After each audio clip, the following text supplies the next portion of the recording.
guys, it's Lacey here from Content Direction Agency with your weekly content debrief. That is 15 minutes of actionable content marketing information you can use in your business. I am in a new setup today. We're trying it out. We're testing things out here. I have a new workspace in my office, and so it's a little crazy in here.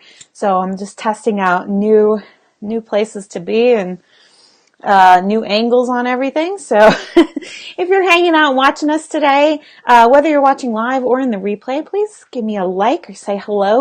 There's two good reasons for that. First, it lets me know that you're here, which is awesome. But also, second, it lets other people see the video more frequently because Facebook's algorithms reward content that gets engagement. So the more you engage with me and the video, even in the replay, the more likely your friends and colleagues who also follow me or may not follow me yet will get to see it as well. So it's a wonderful way to, if you enjoy what I'm doing here, say thank you and pay it forward because more people will see the video that way. So this week we are talking about perfectionism. And so it seems like a really great metaphor that I'm going live from my crazy, messy office today, despite the perfectionism, despite the imposter complex, the internal critic that's telling me, you should have had a better plan, you should have had it figured out before you went live, but whatever, we're here, we're doing it, it's all good. So one of the reasons I wanted to talk about perfectionism today is because I see this happen quite a lot with people, especially when it comes to their content, because content is super, super personal, especially if you're a solopreneur who has been doing your own content, writing your own blog posts, etc. for a long time. It can feel really difficult to give up and outsource that task because it feels really personal and it feels really like it has to be just right? It has to be your voice, your words, exactly the way you would have said them. So it can be extremely difficult to give that to somebody else. And I want to acknowledge it can be even more difficult if you've been burned before. So if you hired a VA or had an assistant or had a friend or whatever that was writing blog posts for you and they weren't right, it can be, and then you took it back on yourself, it can be even harder to outsource that task. So in last week's video, which I can link to in the comments when I'm done here, in last week's video, we talked about when to know when to outsource, right? So how do I know when I'm ready to outsource a task? So this week we're talking about perfectionism because just because you've identified that you're ready or you should outsource, I hate that word, we shouldn't use that word, that you could outsource a task like content marketing or whatever it might be, a lot of times you're going to run into these feelings of perfectionism, right? I can't let this go. I'm the only person that can do this. That was actually the third question that I wanted you to ask yourself about whether or not it was time for you to outsource was, am I the only person that can do this? And I find that with my clients in particular, a lot of times they will say that the answer is, yes, I'm the only person that can do this, right? They feel like nobody else can write my blog because it's from me, it's personal, it's my thoughts. We can talk about, if that's a question you have, we can talk about how writers like me and the writers on my team can emulate you and your voice and your thoughts. But today it's I want to ask you, is it really that you're the only person who can do it, or is perfectionism holding you back? And the problem is that so often when we believe we're the only person who can do something, it can become a bottleneck, right? So it can become a bottleneck in your business to getting other things done. Because remember, everything's a trade-off. So if you're spending time writing a blog post, that's time you're not spending doing something else, which might be that other task, whether it's sales, marketing, creating new products, dreaming up new ideas, might be of a higher value to the business than writing that blog post, right? Blog posts are super valuable. Don't get me wrong. Love me a blog post. But if it's not your most valuable contribution to the team and to the business, it may not be the best use of your time. So a really great example of this, perfectionism in your head, is a couple of years ago, actually more than a couple now, about 4 years ago, It was my husband and I's 10th wedding anniversary, and my in-laws, since our wedding, had been planning to give us money for a big vacation for our 10th anniversary. That was like a wedding gift to us. They said, we will pay for you to go on a big vacation. Well, so we decided to go on a cruise. We got a great deal on Costco, and we were going to go on a 16-day trip. So 12-night cruise plus a couple of days on each end to travel, right? And the problem was that I had clients that were expecting a blog post every week. And so I was going to be gone for a full 2 weeks. And so I set it all up. I gave my clients all the option to either take a credit, like get 2 extra weeks later on, or to have somebody else come in and write the blog post. And probably 70% said somebody else. So I set it all up. Like, I was really proactive. I got my friends who are awesome writers to come in and take over for me for a couple of weeks. So that's really only like 2 blog posts, right, per client. But I was freaked out. So on the one hand, I was afraid that the people I hired and brought in to substitute for me wouldn't do a good enough job. Like, I was the only one who could do this. My clients had hired me. They wanted me, right? On the other hand, I started freaking out that maybe the people I had hired would do a better job than me, and then my clients wouldn't want me anymore, and they would fire me and hire the new, right? Can you see this is how my brain works. What actually happened is that nobody blinked at having a substitute. Everybody was like, sure, okay. The substitutes did a great job. I came back, and it was all fine. So, like, I was not the only person who could do that job. Right? That's kind of obvious in hindsight, but it was something I was worried about, and my perfectionism was like freaking me out that I was the only one that could do that job. I actually had the same thing when it became clear that I needed to do more sales and marketing in the business. I had to transfer some of the clients I was currently writing many blog posts for to other writers. And I thought, this is never going to work, whatever, even though I knew my writers are awesome.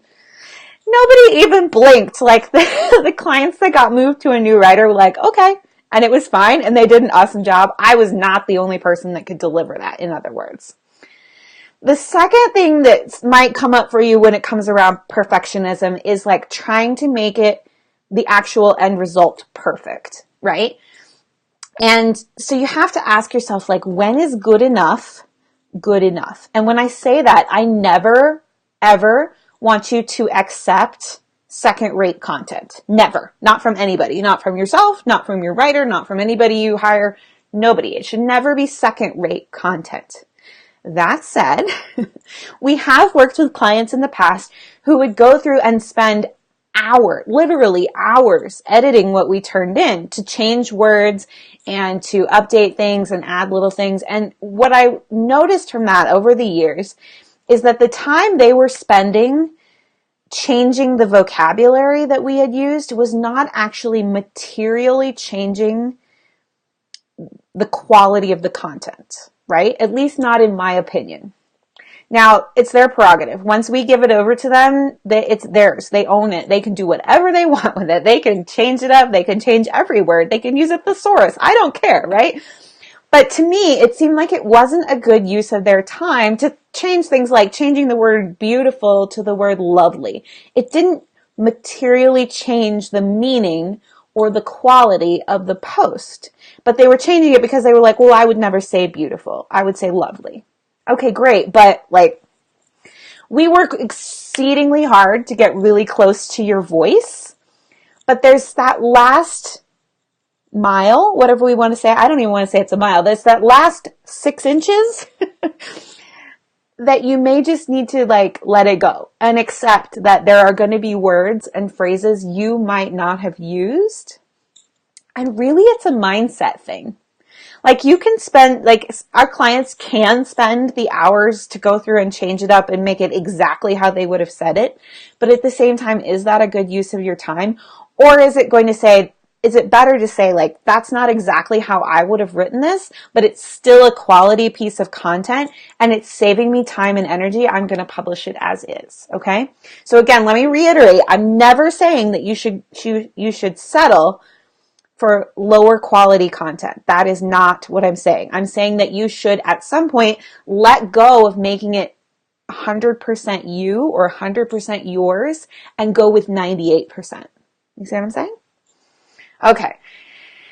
And if you can't get there, either you have the wrong mindset or you have the wrong writer. And that's a legitimate concern too. Because if you feel like, wow, this is not 98% me, this is like 47% me, that's a problem. That's not okay, right? We want to get really, really close and have you let go of that last 2%. Not a huge amount, okay?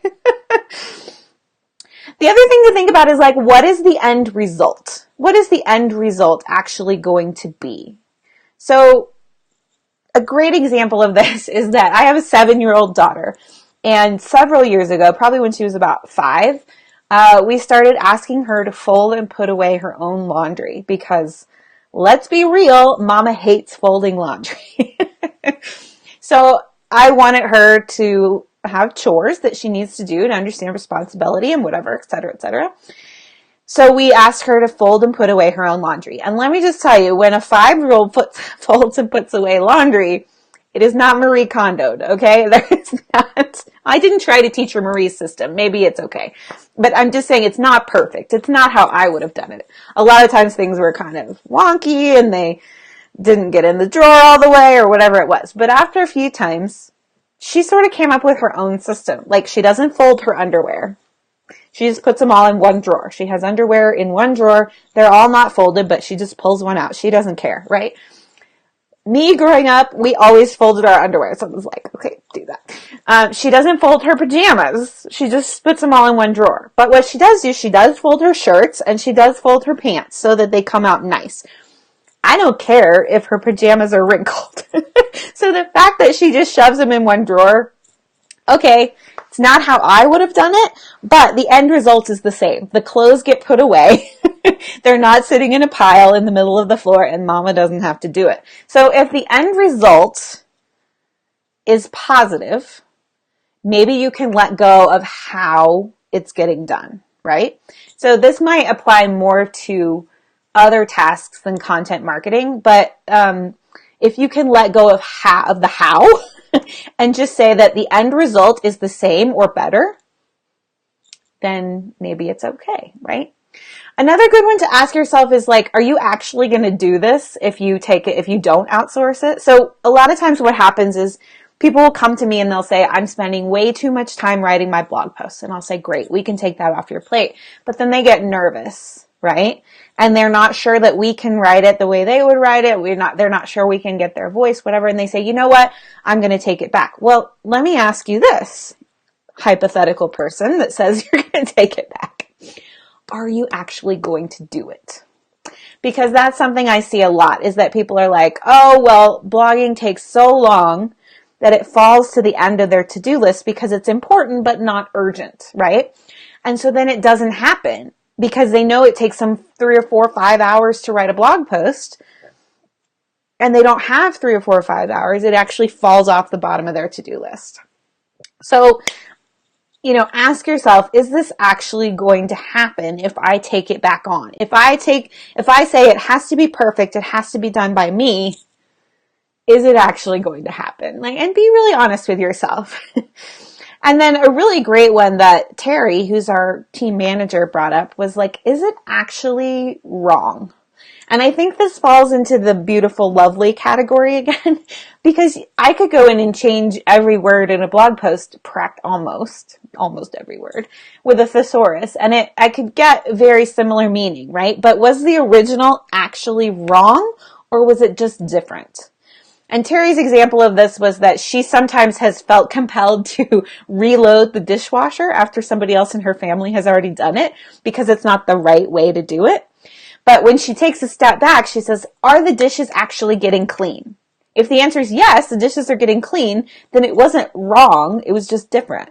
If the dishes are not getting clean, then there's a problem and we need to address it, right? So ask yourself when you're feeling that perfectionism creep up and say like, oh, this isn't the way I would do it, this isn't right, this isn't perfect. Say, is it actually wrong or is it just different? Is the end result still what you want and the process is different, or if the end result is not what you want, then something's wrong and it needs to be addressed. But if the end result is the same or better,